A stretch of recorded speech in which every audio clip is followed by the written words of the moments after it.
Scrapwood challenge, Scrapwood challenge. It's scrap, it's firewood, but some of the wood is good. Today I'm going to make a simple roundover plane for easing over the edges of boards. Here's one I made as a test. It works well enough, but in this video I'm going to make a better one. I reckon it's a pretty easy project that just about anybody could make, and it'll be a pretty handy tool to have around the workshop. I'm going to make it out of camphor laurel just as an excuse to make the video a scrapwood challenge, but a more dense wood would be a better option. Camphor laurel is a hardwood though, and that's definitely something that you should use.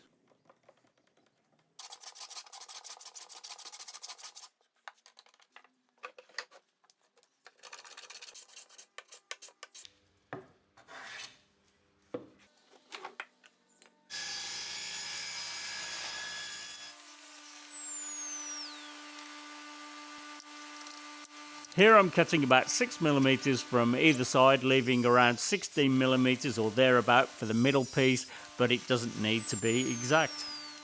The grain isn't going to match up exactly with such a wide curve from the table saw, but that's okay. If you're worried about how it looks, then you could even use a contrasting wood for the outside cheeks.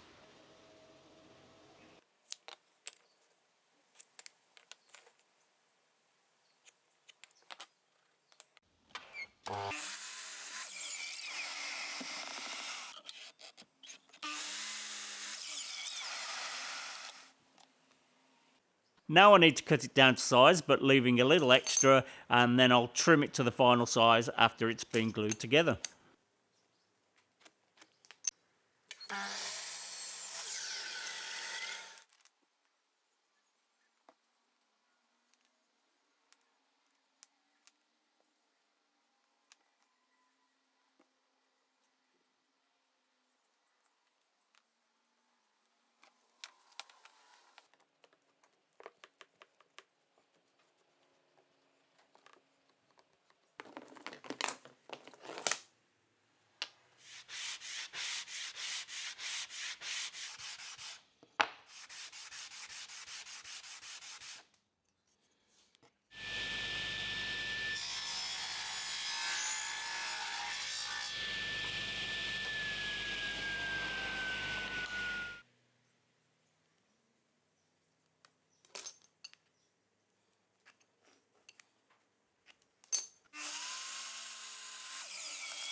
Now I'll start working on the blade. You could make that from many different things like an old chisel, an old plain blade, but the easiest way would be from high carbon steel stock like this 1075, but I'm going to make it from a piece of broken file.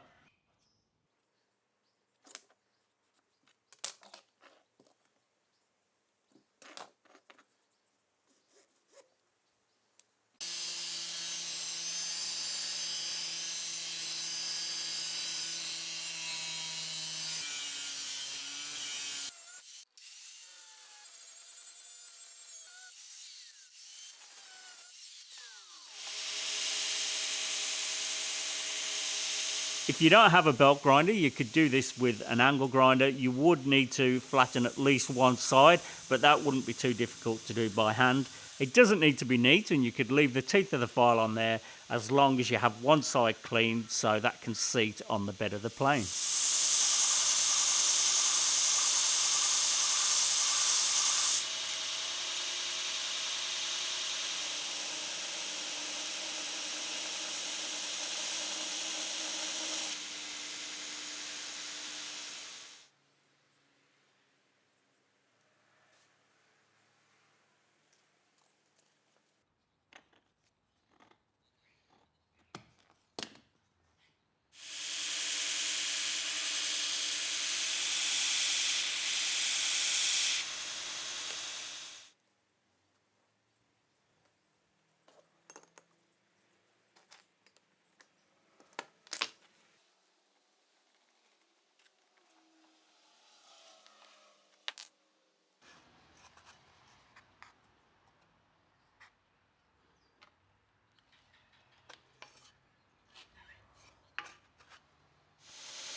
Next I need to file the roundover shape into the end of the blade.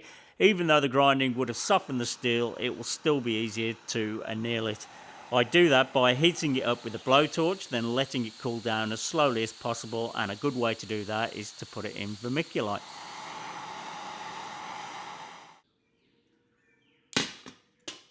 I did a pretty poor job of centering that V cutout, but that doesn't actually really matter. I can put the blade in with the bevel down, and then I can mark the underneath, and I can find out exactly where that cutout needs to be.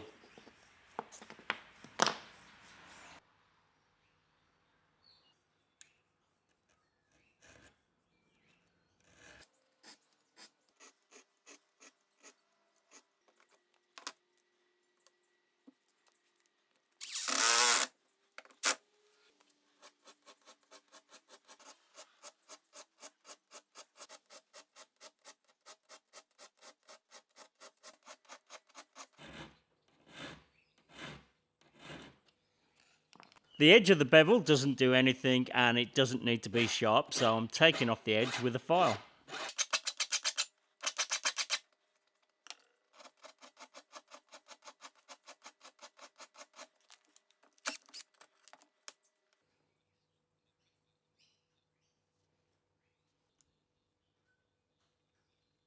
Next I need to remove those couple of points that stick out past the V-cut on the sole of the plane.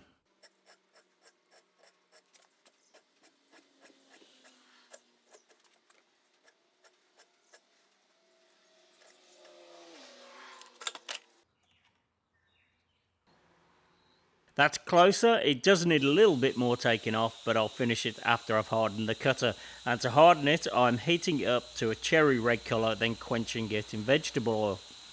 There really isn't much to it for a small cutter like this. It doesn't need to be precise as long as it's hardened. And you can check that by using a file and see if it cuts into it. Next I need to temper it and add some strength back to the cutter. In a hardened state it will be brittle and there's a good chance it will chip.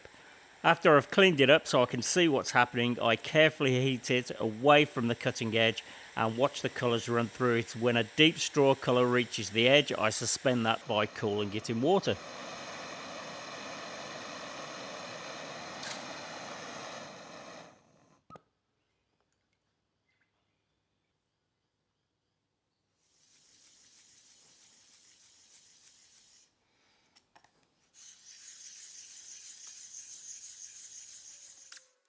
To sharpen it, I wrap sandpaper around the needle file that I used to shape it.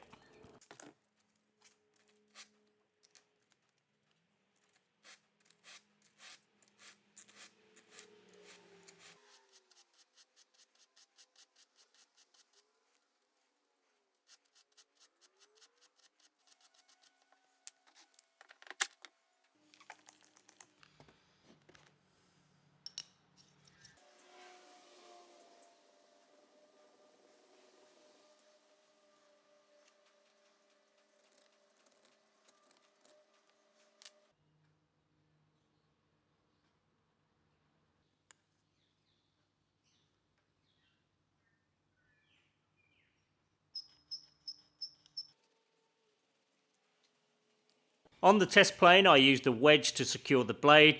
That works perfectly well. There's no reason not to do it that way. It's very simple, but I am going to do it a different way on this new plane just to show a different method.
Now I'm making a thumb screw. It's made of brass and I'm going to knurl the head. I've shown how to do this a few times using my knurling jig, but if you haven't seen that yet, then I'll put a link to it above.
For the pin, I'm using the smooth shank of an old stainless steel bolt.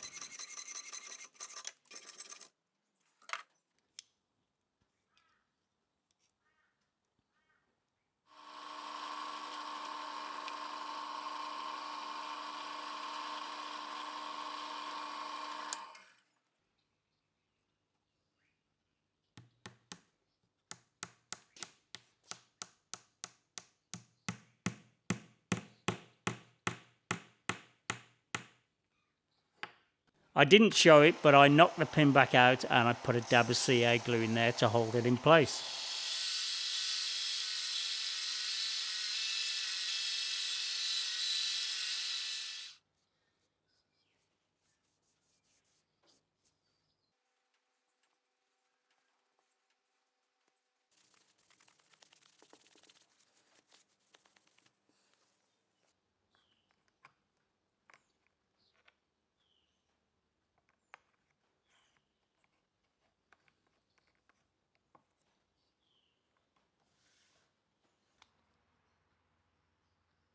It's very easy to set just by sighting along the sole.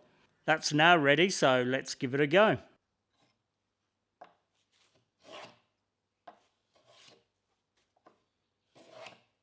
It's a very small radius at just 2mm, but it works great at just taking that corner off and it leaves a silky smooth finish. You could make the radius whatever size you want though, and you could even make a cutter to use as a chamfer plane. I tried it out on a few different scrap pieces. There was some silky oak in there, so that's very dense. I even tried it on plywood and it worked well on all of them. Hopefully you found that helpful and you enjoyed the video. If you did, please like and subscribe. Thanks for watching and I'll see you on the next one.